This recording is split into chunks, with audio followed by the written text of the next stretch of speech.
Okay, so hello and welcome back guys to the channel. I hope you guys are doing good and इस video के अंदर हम लोग सीखने वाले हैं सेकेंडरी डेटा टाइप्स यानी कि कलेक्शंस के बारे में। ठीक है, सो कुछ वीडियोस के पहले मैंने आप लोगों को ऑलरेडी बता दिया था कि डेटा टाइप्स क्या होते हैं।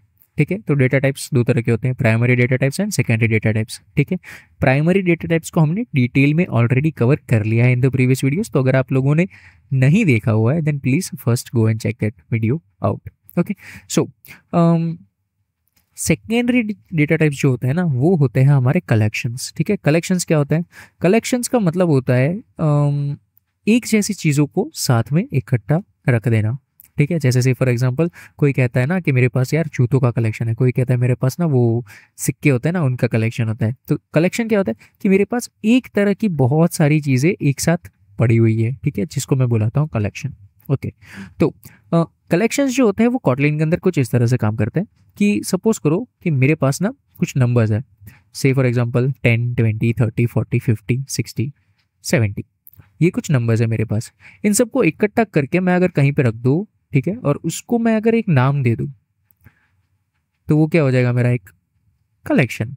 बट यहाँ पे क्या टेक है कि ये जो कलेक्शन है ना उसके अंदर मेरे सिर्फ सिमिलर डेटा टाइप से आए, यानी कि 10, 20, 30, 40 ये सारे क्या है, ये नंबर्स है, यानी कि ये क्या है, ये मेरे सारे के सारे इंटीजर्स है। ठीक है, तो एक तरह से ऐसा समझ सकते हो कि ये जो सेकेंडरी डेटा टाइप यानी कि आपका जो कलेक्शंस है, ठीक है, वो क्या होता है, सिमिलर डेटा टाइप का एक झुंड होता है एक तरह से ऐसा समझ सकते हो। ठीक है, लेकिन यहाँ पे ये जो डेटा टाइप्स होते हैं वो प्राइमरी डेटा टाइप्स होते हैं, यानी कि आपके इंटीजर्स, फ्लोट्स, डबल। ठीक है, उसके बाद आपका आपका स्ट्रिंग हो गया फॉर एग्जांपल। ओके, तो ये सारे के सारे आपके जो डेटा टाइप्स है, प्राइमरी डेटा टाइप्स, ये सब मिला के आपका क्या बनता है, एक कलेक्शन बनता है। ठीक है, अब देखो कलेक्शन जो है वो मान लो मैंने कहीं पे डिक्लेयर कर दिया अपने कोड के अंदर। सपोज करो कि मेरे पास एक कलेक्शन है जिसके अंदर ये नंबर्स है 10 to 70। ठीक है, 10, 20, 30, 40, 50, 60, 70 इतने नंबर्स हैं उस कलेक्शन के अंदर। तो इस कलेक्शन को मैंने कहीं पे अपने कोड में बना दिया और उसको एक नाम दे दिया है, से फॉर एग्जांपल माय कलेक्शन। अब उसको कहीं पर भी मुझे मान लो अगर यूज़ करना होगा कहीं पर भी अपने कोड के अंदर, तो मैं क्या करूँगा, सिंपली उस नाम को कॉल कर दूंगा। सही बात है, लेकिन सपोज करो कि उस कलेक्शन के अंदर पर्टिकुलर मुझे एलिमेंट को अगर गेट करना हो कि यार देखो उसके अंदर जो 30 है ना उसको मुझे गेट करना है, वो जो कलेक्शन है उसके अंदर क्या है 30 है, उसको मुझे गेट करना है, तो वो मैं कैसे करूँगा, राइट। तो इसके ना दो तरीके होते हैं। ठीक है, पहला होता है आपका इंडेक्सिंग और दूसरा होता है आपका कीज यानी कि नेमिंग। दो तरीके होते हैं, कौन से? सबसे पहला होता है इंडेक्सिंग, दूसरा होता है आपका नेमिंग। इसको एक एग्जांपल से समझते हैं। देखो सपोज करो कि आपके पास ना एक जूतों का कलेक्शन है और आपका एक बेटा है। ठीक है, आपके घर अचानक एक बहुत ही फेमस इंसान आया हुआ है, सी फॉर एग्जांपल कोई फेमस क्रिकेटर आया हुआ है। आप लोग कहाँ पे हो? आप लोग लिविंग रूम में, लिविंग हॉल में, सॉरी हाँ हॉल में बैठे हुए। ठीक है, आपका जो कलेक्शन है जूतों का वो रूम में पड़ा हुआ है। अब आप जो है बहुत आलसी इंसान हो। ठीक है, तो आपने जो कलेक्शन रखा हुआ है ना वो आपके रूम के अंदर जो कबर्ड है उसके अंदर रखा हुआ है। ठीक है, आपको अपने बेटे को बोलना है कि बेटा जो कलेक्शन है उसके अंदर से वो पर्टिकुलर जूता लेके आ। तो इसके कौन से पॉसिबल वेज हो सकते हैं कि आप अपने बेटे को बताओ कि कौन सा वाला जूता लेके आना है।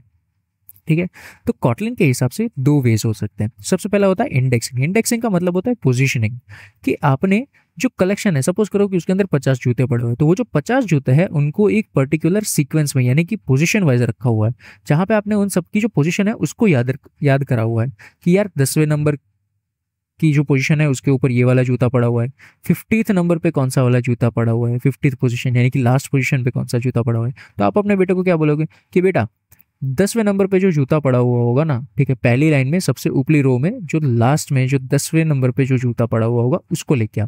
ठीक है, तो सबसे पहले तो ये पोजीशन वाइज हो चुका है जिसको हम कहते हैं इंडेक्सिंग वाइज। ठीक है, दूसरा होता है नेमिंग वाइज, कि सपोज करो कि मान लो मुझे उस पूरे के पूरे कलेक्शन के अंदर जितने भी जूते हैं उन सबको मुझे पर्टिकुलर नाम दे देना है, कि किसी का नाम पिंकू हो गया, किसी का नाम चिंटू हो गया, ठीक है, किसी का नाम मंगू हो गया, ठीक है, चमन हो गया। तो ये सारे नाम हो सकते हैं जूतों के, तो मैं उनको नाम दे सकता हूँ और उनकी लाइक ऊपर लिख देता हूँ, मैं टैग लगा देता हूँ।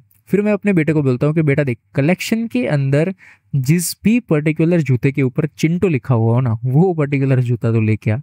ठीक है, तो समझ गए ना, दो तरीके हो सकते हैं कलेक्शन के अंदर से कोई पर्टिकुलर एलिमेंट को गेट करने के।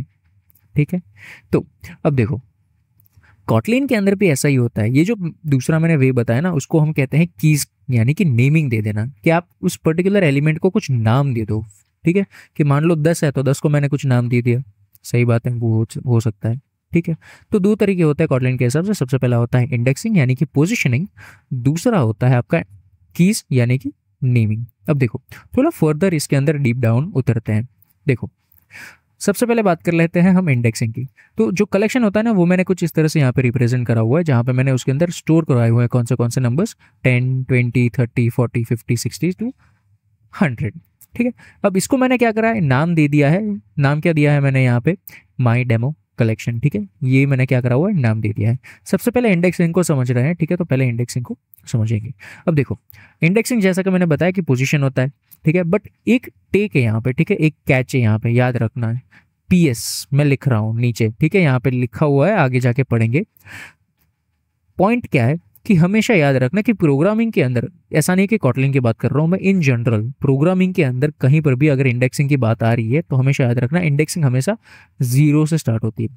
मतलब क्या हुआ कि यार देखो, अगर मुझे काउंटिंग स्टार्ट करना है ना, जैसे हम कहते हैं ना कि भाई 30 तक काउंट करता हूँ, हम क्या करते हैं, 30 तक काउंट करना है तो 1 से स्टार्ट करते हैं, 1 2 3 4 5 6, राइट।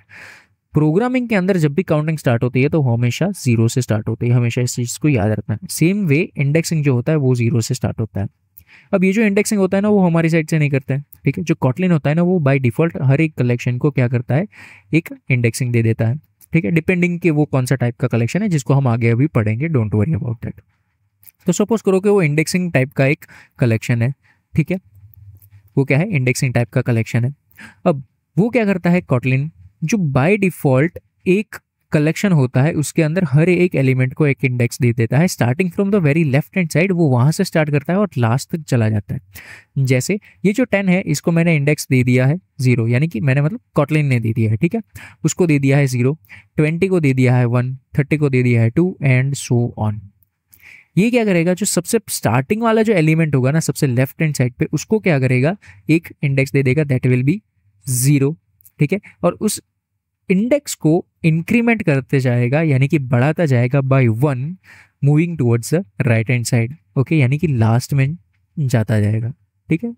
तो ये जो 10 है ना, ये क्या है, ये है मेरा फर्स्ट एलिमेंट, यानी कि स्टार्टिंग का एलिमेंट, और ये जो 100 है वो क्या है, मेरा एंडिंग का एलिमेंट। तो कोई गेस कर पाएगा कि भैया ये जो 100 है, ठीक है, इसको कौन सा वाला इंडेक्स मिला होगा? यस, यू आर राइट, 9 मिला होगा। कैसे? 0 से स्टार्ट हुआ है, नंबर ऑफ एलिमेंट्स कितने हैं यहाँ पे, 10 है, ठीक है, सो जाहिर सी बात है 100 जो है उसको कौन सा वाला इंडेक्स मिला होगा, 9 मिला होगा, ठीक बात है, ओके।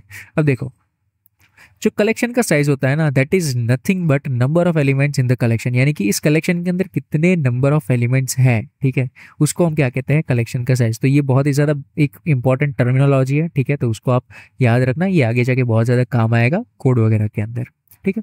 अब देखो कुछ पॉइंट्स है जो मैंने नीचे लिखा हुआ है, that is indexing is in any programming language always starts from 0, ठीक है, हमेशा कहाँ से स्टार्ट होता है, 0 से स्टार्ट होता है, ये हमेशा आप लोग याद रखना, ठीक है। यहाँ पे मैंने डेफिनेशन भी लिखी हुई है, that collection is when similar types of data is stored together in a sequential or non sequential manner. Non sequential मतलब कि मान लो अगर कीज के साथ हमने स्टोर करा हुआ है, ठीक है, जो हम अभी देखेंगे, डोंट वरी, उसका भी एक एग्जाम्पल मैं आपको दिखाऊंगा अभी जल्दी जल्दी।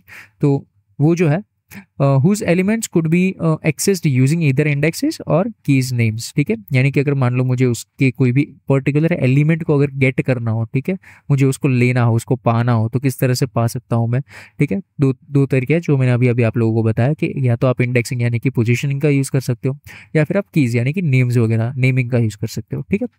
और ओके, तो जैसा हमने यहाँ पे देखा कि ये जो इंडेक्सिंग की मदद से हमने इनको गेट करा था, ठीक है, उसी तरीके से हम लोग क्या कर सकते हैं, नेम कर सकते हैं। जैसे कि ये जो इंडेक्सिंग है, ये आपका जो कॉटलिन होता है ना, वो अपने आप से करता है, लेकिन जो नेम्स होते हैं वो आपको खुद से देने पड़ते हैं, ठीक है। सपोज करो कि मैं ये जो 10 है उसको नाम देना चाहता हूँ कौशल, ठीक है, तो मैं वो दे सकता हूँ। उसके बाद मान लो मुझे ये जो 20 है उसको नाम देना है दर्शन, ठीक है, ये जो 30 है उसको मुझे नाम देना है फॉर एग्जाम्पल मयूर, ठीक है, 40 जो है उसको मुझे नाम देना है आमिर, ठीक है, इसको मुझे 50 को नाम देना है, ऐसे फॉर एग्जांपल सलमान, तो उस तरह से मैं अलग अलग क्या कर सकता हूँ, नाम वगैरह दे सकता हूँ। ठीक है।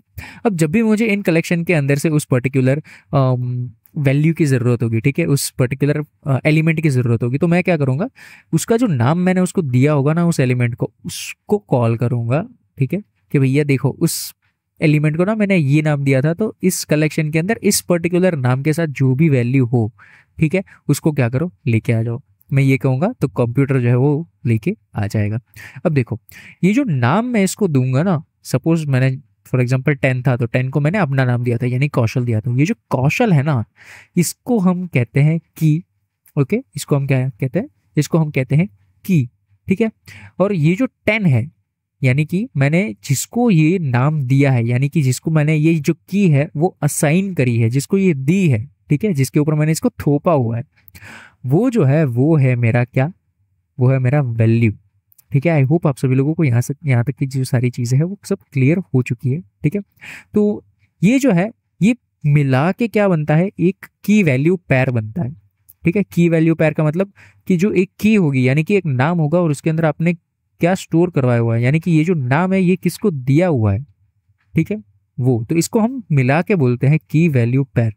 अब एक जो टाइप होता है ना कलेक्शन का, ठीक है, जिसको हम कहते हैं मैप्स, तो मैप्स के अंदर ना यही यूज होता है। इसके अंदर क्या यूज होता है, की वैल्यू पेयर यूज होता है, जहां पे हम एक हर एक वैल्यू को ना एक नाम पर्टिकुलर दे देते हैं। स्टोर करवाना होगा तब भी हम नाम का यूज करेंगे, मतलब हम बोलेंगे कि भैया ये जो नाम है इसके साथ में ये वाला जो वैल्यू है उसको दे रहा हूँ। ठीक है, जब मुझे उसको गेट करना होगा ना, तब गेट करते टाइम भी हम क्या करेंगे, सेम चीज करेंगे, हम नाम की मदद से गेट करेंगे। हम क्या कहेंगे कि भैया देखो ये जो नाम है ना, ये नाम जिसको भी मैंने दिया था उसको लेके आओ। ठीक है, आई होप आप सभी लोगों को यहाँ तक की चीज़ें क्लियर हो चुकी होंगी। ओके, सो अब देख लेते हैं कि यार अलग अलग जो टाइप्स होते हैं ना इसके, वो क्या होते हैं। तो एरेज होते हैं, लिस्ट होता है, मैप्स होता है, सेट होता है, रेंज होता है। इन सब के ऊपर एक एक सेपरेट वीडियो में बनाऊंगा। अभी मैं क्या कर रहा था कि सिर्फ एक कलेक्शन क्या होता है उसको समझा रहा था। अब कलेक्शन के भी फर्दर टाइप्स होते हैं। ओके, जैसे मैंने बताया ना कि एरे एरे के लाइक सॉरी, कलेक्शन के अंदर इंडेक्सिंग वगैरह होता है, उसके बाद नेमिंग वगैरह भी होता है। ठीक है, तो उसके हिसाब से हमने क्या करा हुआ है कि अलग अलग टाइप्स बनाए हुए हैं कलेक्शंस के भी। ठीक है, तो वही जो है वो, ये जो लिस्ट दिख रही है आपको स्क्रीन के ऊपर, वो है। जैसे फॉर एग्जांपल एरेज है, तो एरेज के अंदर इंडेक्सिंग वगैरह यूज होता है। ठीक है, लिस्ट है उसमें भी इंडेक्सिंग वगैरह यूज होता है। आपका जो मैप है उसके अंदर कीज वगैरह यूज होती है। ठीक है, की वैल्यू पेयर्स वगैरह यूज होते हैं। तो उसी तरीके से हमने पूरा का पूरा लिस्ट बनाया हुआ है यहाँ पे। तो इनको हम क्या करेंगे, एक एक वीडियो के अंदर सेपरेट पढ़ेंगे, इनकी क्या क्या प्रॉपर्टीज होती है, उनको कोड में किस तरह से लिखा जाता है, इनके ऊपर किस तरह से काम करा जाता है। एंड एट दी एंड हमेशा याद रखना, ठीक है, कि आपको एक चीज़ रिमेंबर करनी है कि ये जो मैप्स, ये लिस्ट, एरेज, ये सारी जो चीज़ें हैं, ये जो कलेक्शंस है, ठीक है, इन सब कि जो मेथड्स वगैरह है इन सबको रटना नहीं है। ठीक है, इन सबको क्या करना है, रटना नहीं है। आपको क्या याद रखना है कि मैं कब किस टाइम पे कौन सा वाला कलेक्शन यूज करूंगा, वो कैसे आइडेंटिफाई करूंगा, वो याद रखना है आपको। हमेशा आपको वो चीज़ सीखनी है, तो हमेशा याद रखना कि इन सब के मेथड्स वगैरह के ऊपर आप रट्टा मत मारने जाना, क्योंकि वो इतने सारे होंगे ना आगे जाके कि आपको आप इमेजिन नहीं कर पाओगे, और वो पॉसिबल नहीं है एज ए ह्यूमन आपके लिए वो चीज़ याद रखना। तो प्लीज़ आप वहाँ पे मत जाना, आप सिंपली क्या करो, आप ये जानने की कोशिश करो कि यार जब भी मुझे ज़रूरत पड़ेगी कलेक्शंस की, तो मैं कब कौन सा वाला उनमें से यूज करना पसंद करूँगा, right? Because selecting the right collection for the right use case is very very very important for a good programmer. ठीक है, सो आई होप आप सभी लोगों को यहाँ तक की सारी चीज़ें क्लियर हो चुकी होंगी। तो सीक्वेंस वाइज हम लोग क्या करेंगे कि सबसे पहले एरेज पढ़ेंगे, फिर लिस्ट, फिर maps, set, range from the upcoming videos. सबके ऊपर एक सेपरेट वीडियो आएगा। प्लीज़ मेहरबानी करके कोई भी एक भी वीडियो हम जो है मिस मत करना भाई। ठीक है, एक भी मिस कर दिया तो आगे शायद फ्यूचर में जब भी इसका यूज होगा तो आपको शायद बहुत ज़्यादा रिग्रेट होगा कि यार मैंने ये मिस क्यों करा। ठीक है, सो यस, कलेक्शंस में अगर कुछ भी समझ में ना आया हो, ठीक है, इज इन कॉन्सेप्ट, इसमें कोडिंग वगैरह मैंने कुछ नहीं करवाया है, I am really sorry for that, but हाँ कॉन्सेप्ट क्लियर होना चाहिए, कलेक्शंस क्या होते हैं, इंटरव्यूज वगैरह में पूछ लेते हैं। ठीक है, तो आई होप आप सभी लोगों को ये सारी चीज़ें क्लियर हो चुकी होंगी। स्टिल कुछ भी डाउट है, let me know in the comment sections. I'll try my best to resolve your all doubts. Okay, and yes, subscribe नहीं करा सब्सक्राइब कर लो, वीडियो पसंद आया हो तो लाइक कर लेना, and I see you guys in the next video, जहाँ पे हम लोग सीखेंगे कि एरेज क्या होते हैं, ठीक है, कोडिंग वगैरह में कंसेप्चुअल सब कुछ सीखेंगे। Okay, so yes, till then take care, bye bye, keep coding.